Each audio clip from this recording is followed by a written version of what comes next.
Eu sou Érica Reis e esse é o nosso Leitura Dinâmica. Fique bem informado. Fique comigo.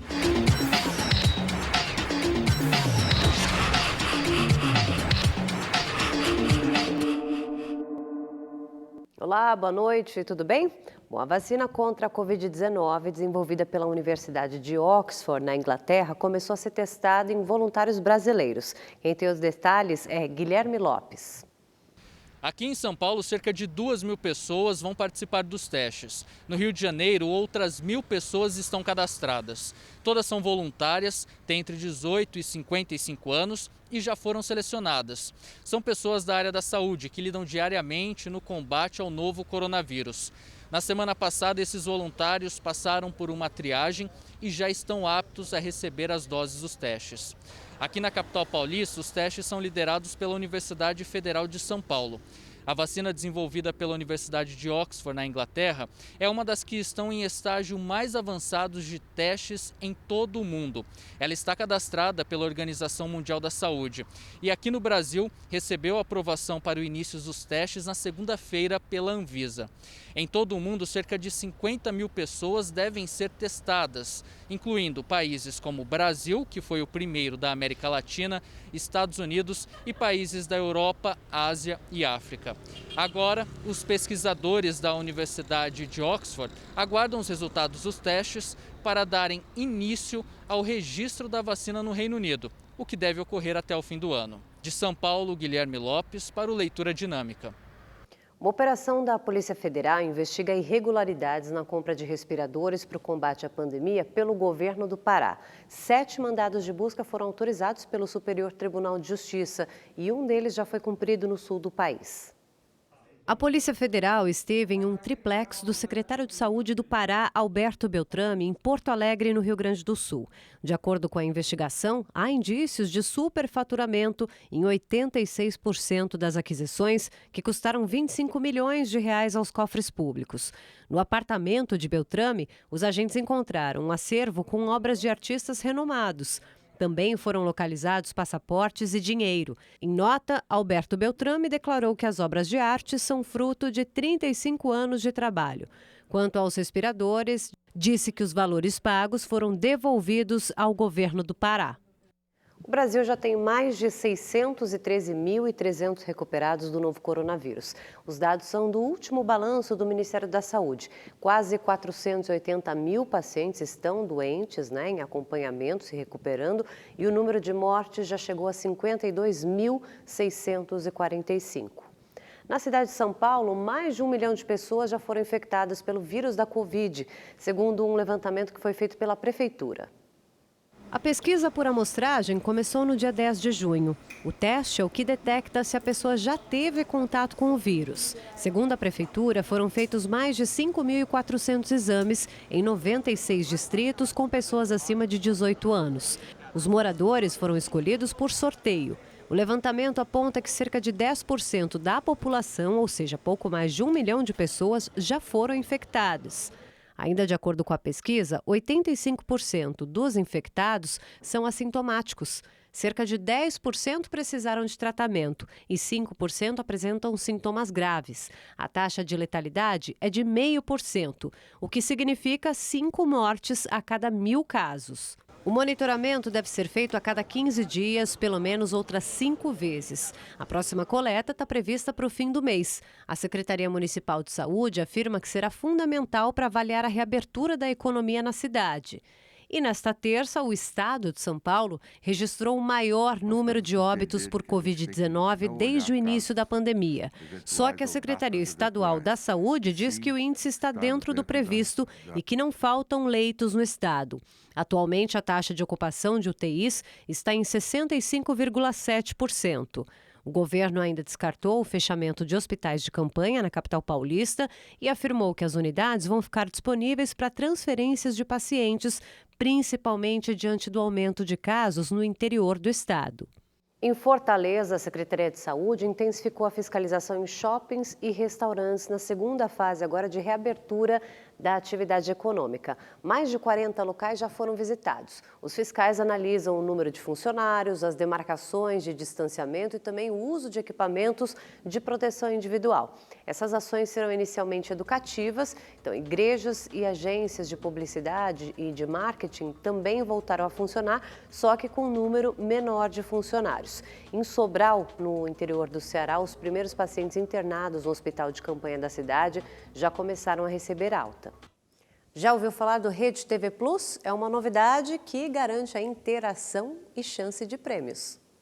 Você participa de maneira interativa dos programas e ainda concorre a um festival de prêmios. Tem smartphones e até carros. Para saber mais e participar é fácil. Todas as informações você encontra no site redetvplus.com.br. Anotou? Agora ficou ainda melhor assistir a Rede TV.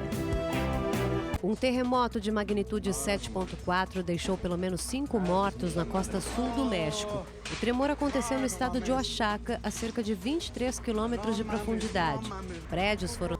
O atacante do Palmeiras, Dudu, foi acusado de agressão pela ex-esposa. Ele nega. O atacante prestou depoimento na tarde desta terça-feira numa delegacia em São Paulo. Fiquei sabendo hoje, pela manhã, que ela estava me acusando. Eu liguei para o meu advogado e a gente veio até aqui a delegacia por vontade própria nossa, que ninguém tinha falado nada ainda com a gente.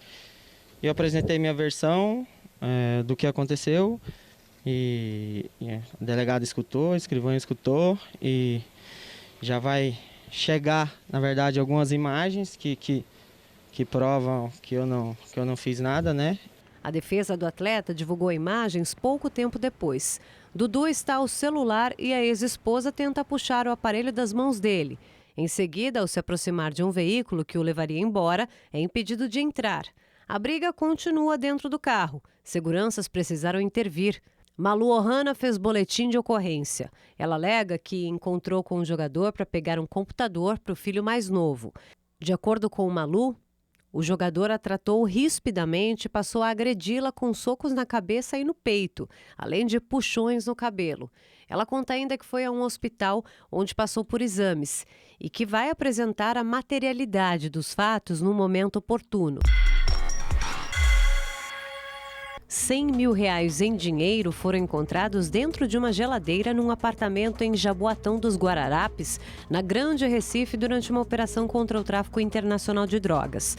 Uma mulher e o marido dela, um alemão suspeito de ser o líder da quadrilha, foram presos.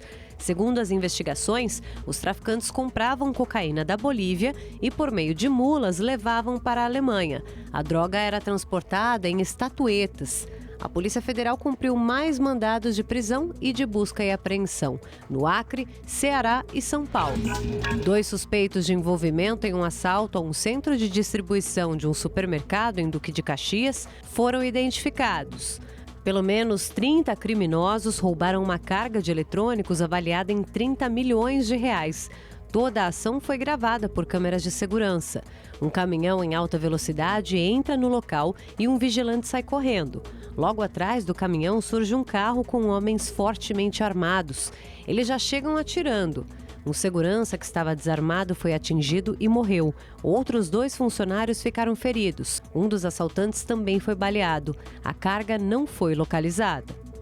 Bom, o Senado aprovou o adiamento das eleições por causa da pandemia. Eu volto já com essa e outras notícias. Não saia daí.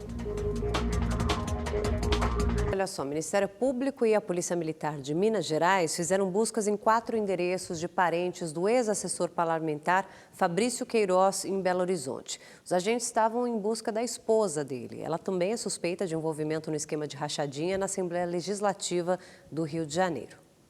Um dos alvos da operação foi a casa de uma tia de Fabrício Queiroz, na região norte da capital mineira. Ela morreu há poucos dias. O ex-assessor do senador Flávio Bolsonaro e a esposa dele, Márcia Oliveira de Aguiar, teriam passado as festas de fim de ano de 2018 no local. Atualmente, uma prima e uma sobrinha de Queiroz moram na residência. Os policiais fizeram buscas em outros 3 endereços em Belo Horizonte, mas não encontraram Márcia Aguiar. Ela está foragida desde a semana passada, quando teve o mandado de prisão expedido pela Justiça. O Ministério Público do Rio de Janeiro apura um esquema de desvio de dinheiro público envolvendo o casal. A chamada rachadinha teria acontecido no gabinete do então deputado Flávio Bolsonaro na Assembleia Legislativa do Estado entre abril de 2007 e dezembro de 2018. Segundo os promotores, mais de 2 milhões de reais foram movimentados no período. Queiroz foi preso na última quinta em Atibaia, no interior de São Paulo, na casa de Frederico Wassef, ex-advogado da família Bolsonaro. E as eleições municipais desse ano podem ser adiadas. O Senado aprovou nesta terça-feira a proposta de emenda à Constituição que muda a data por conta da pandemia do coronavírus. O texto foi aprovado em segunda votação por 64 votos a favor e 7 contra e agora segue para a Câmara dos Deputados. O primeiro turno da eleição está marcado para o dia 4 de outubro e o segundo para o dia 25 do mesmo mês. Agora, se a mudança for confirmada, o primeiro turno deve ser no dia 15 de novembro e o segundo no dia 29 de novembro. Bom, a Câmara dos Deputados aprovou o projeto de lei que muda pontos do Código de Trânsito Brasileiro. A validade da Carteira Nacional de Habilitação, por exemplo, passa a ser de 10 anos. Foram 353 votos a favor e 125 contra. O texto sofreu algumas mudanças em relação ao que foi enviado ao Congresso pelo presidente Jair Bolsonaro. A principal delas é sobre a obrigatoriedade do uso de cadeirinha para transporte de crianças de até 10 anos ou com até 1,45 m de altura. Também foi mantida a cobrança de multa. Pelo texto, a validade da carteira de habilitação será de 10 anos para pessoas com até 50 anos de idade. Entre 50 e 70 anos, a renovação terá que ser feita a cada 5 anos, agora para quem tem mais de 70 anos, a cada 3. Outra mudança é que o limite de pontos para a suspensão do direito de dirigir será vinculado à gravidade da infração. Por exemplo, se o motorista atingir 20 pontos e tiver 2 infrações gravíssimas, perde a habilitação. Com apenas uma gravíssima, pode ter 30 pontos na carteira e 40 caso não tenha nenhuma multa gravíssima. Para motoristas profissionais, o limite será de 40 pontos, independente da natureza das infrações. A Câmara ainda precisa votar os destaques do texto nesta quarta. Em seguida, o projeto segue para o Senado. O ator Mário Frias tomou posse como secretário especial da Cultura. O ato de assinatura do termo de posse foi fechado e divulgado pelo Ministério do Turismo, ao qual a pasta pertence, por rede social. O ministro Marcelo Álvaro Antônio estava presente na cerimônia. Frias substitui a atriz Regina Duarte.